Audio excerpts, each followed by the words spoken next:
Hello everyone, welcome to our YouTube channel study for success. दोस्तों, आज के video में हम बात करेंगे किसी 2 डिजिट नंबर का मल्टीप्लाई सेकंड्स में कैसे करें। चलिए अब शुरू करते हैं हम अपने पहले एग्जांपल से। व्हेन 34 इज मल्टीप्लाई बाय 11, कुछ नहीं करना, जस्ट आपको यहाँ लिखना है। ये देखिए, आपने यहाँ लिख दिया 3, ये लिख दिया हमने 4 एंड 3 + 4 कितने होते हैं 7। आंसर आपका निकल के आ चुका। अब सेकेंड एग्जाम्पल हमने लिया, 54 को मल्टीप्लाई करना है 11 से, कुछ नहीं करना, 5 4 and 5 + 4 is 9.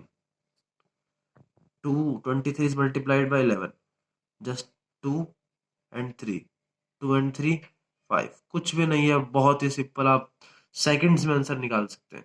अब हम आते हैं जब कोई अन्य डिजिट हुआ, when 11 is not there, कुछ नहीं करना आपको, आप एरो से समझिए। पहले हम इस एरो का करना है, 2 3 जा 6 एंड 1 3 जा 3, 2 2 जा 4, 3 + 4 7 एंड 2 1 जा 2।